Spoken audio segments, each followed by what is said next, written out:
झुकती है दुनिया झुकाने वाला चाहिए. आणि आजच्या जगात जर एखादा देश दोन प्रचंड शक्तींना एकच वेळा भिडत असेल तर तो देश आहे इराण. नमस्कार, मी सपना स्वागत करते तुमचं मराठी फॅक्ट बॉक्स मध्ये. तर मित्रांनो, एका बाजूला आहे अमेरिका, जगातील सर्वात मोठी लष्करी महासत्ता, ज्याच्याकडे अत्याधुनिक शास्त्र, जगभर सैनिकी तळ आणि अफाट पैसा आहे. दुसऱ्या बाजूला आहे इस्रायल, छोटा देश पण जबरदस्त तंत्रज्ञान, अत्यंत प्रशिक्षित सैन्य आणि मोसाद सारखी जगातील सर्वात धोकादायक गुप्तचर संस्था. आणि या दोन्ही देशांसमोर उभा आहे एक देश ज्यावर अनेक वर्षांपासून आर्थिक निर्बंध आहेत, ज्याची अर्थव्यवस्था अनेकदा डगमगली आणि ज्याला चारही बाजूंनी शत्रूंनी घेरला आहे. तो देश म्हणजे इराण. काही काळापूर्वी अमेरिका आणि इस्रायलने इराणवर मोठा हल्ला केला. या हल्ल्यात इराणचे supreme leader ayatollah Ali Khamenei मारले गेल्याची बातमी समोर आली. त्या क्षणी जगाला वाटलं आता इराण कोसळलं, आता युद्ध संपेल. पण पुढे जे घडलं ते सगळ्यांना हादरवणारं होतं. इराण शांत बसला नाही.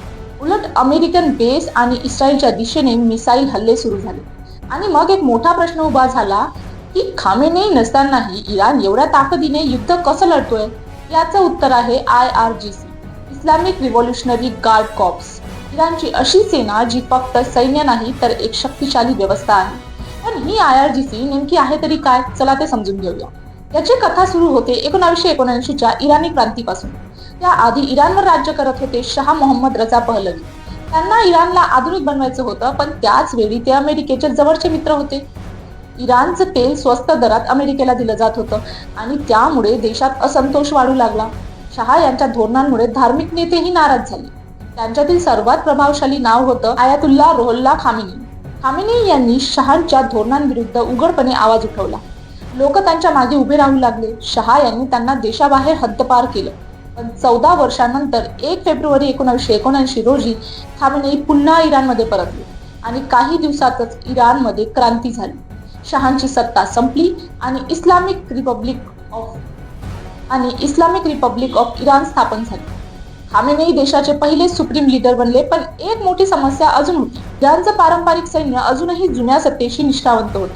कधीही लष्करी बंड होऊ शकतं अशी भीती होती. म्हणून खामेनेई यांनी एक नवी फोर्स तयार केली, Islamic revolutionary guard corps IRGC. या फोर्सचे 3 मुख्य उद्देश होते. पहिलं म्हणजे इस्लामिक शासनाचं संरक्षण करणं, दुसरं इराणच्या सार्वभौमत्वाचं रक्षण करणं, तिसरा देशात सत्ता बदल होऊ न देणे. स्थापनेनंतर लगेच IRGCला मोठी परीक्षा द्यावी लागली. 1980 मध्ये इराकचे हुकुमशहा सद्दाम हुसेन यांनी इराणवर हल्ला केला. त्यांना वाटलं क्रांतीनंतर इराण कमकुवत आहे. पण युद्ध 8 वर्ष चाललं. या युद्धात IRGCने महत्वाची भूमिका बजावली. त्यांनी उत्कृष्ट रणनीती वापरून इराकचे हल्ले परतले, गुप्तचर नेटवर्क तयार केले आणि शत्रूंच्या हालचाली आधीच ओळखून घेतल्या. युद्धानंतर IRGC आणखी मजबूत बनली. आज IRGC कडे स्वतःची ground force, navy, aerospace force, intelligence विभाग आणि सिक्युरिटी यंत्रणा आहे. पण त्यांच्यातलं सर्वात शक्तिशाली युनिट आहे कुद्स फोर्स. ही फोर्स इराणच्या बाहेरील गुप्त कारवाया करते. मध्य पूर्वेत प्रॉक्सी गटांशी संपर्क ठेवणं, हल्ल्याची योजना करणं आणि शत्रूंवर गुप्त कारवाया करणं हे त्यांचं काम मानलं जातं. अमेरिकेने असा आरोपही केला होता की इराक युद्धादरम्यान कुद्स फोर्समुळे शेकडो अमेरिकन सैनिक मारले गेले. कुद्स फोर्स सीरिया, लेबनॉन आणि येमेन यामध्येही सक्रिय असल्याचं मानलं जातं. IRGC मध्ये आणखी एक महत्वाची ताकद आहे बजीज फोर्स. ही एक स्वयंसेवी मिलिशिया आहे. गरज पडल्यास लाखो लोकांना युद्धांसाठी उभं करू शकते आणि अशी तिची क्षमता सांगितली जाते. आता प्रश्न उभा राहतो, IRGC किती मोठी आहे? आंतरराष्ट्रीय अहवालानुसार IRGC कडे सुमारे 2,30,000 प्रशिक्षित सैनिक आहेत. पण त्यांची ताकद फक्त सैन्यात नाही. IRGC इराणच्या बॅलिस्टिक मिसाईल आणि न्यूक्लिअर प्रोग्राम मध्येही महत्वाची भूमिका बजावते. याशिवाय त्यांनी डिफेन्स, इंजिनिअरिंग, बांधकाम आणि इन्फ्रास्ट्रक्चर मध्येही मोठं बिझनेस नेटवर्क उभं केलं आहे. काही अंदाजानुसार इराणच्या अर्थव्यवस्थेचा मोठा हिस्सा थेट किंवा अप्रत्यक्षपणे IRGCच्या नियंत्रणात आहे. राजकारणातही त्यांचा प्रभाव प्रचंड आहे. अनेक इराणी राष्ट्रपतींनी आपली कारकीर्द IRGC मधूनच सुरू केली आहे. अनेक महत्वाच्या सरकारी पदांवरही IRGCचे माजी अधिकारी आहेत. म्हणूनच अनेक विश्लेषक असं म्हणतात की इराणमध्ये सत्ता फक्त सरकारकडे नाही तर IRGCच्या प्रभावाखालीही आहे. आज जेव्हा अमेरिका किंवा इस्रायल इराणवर हल्ला करतात तेव्हा प्रत्युत्तर देण्यासाठी पुढे येते ती हीच फोर्स. 47 वर्षांपूर्वी स्थापन झालेली ही सेना आज जगातील 2 मोठ्या शक्तींना थेट आव्हान देताना दिसते.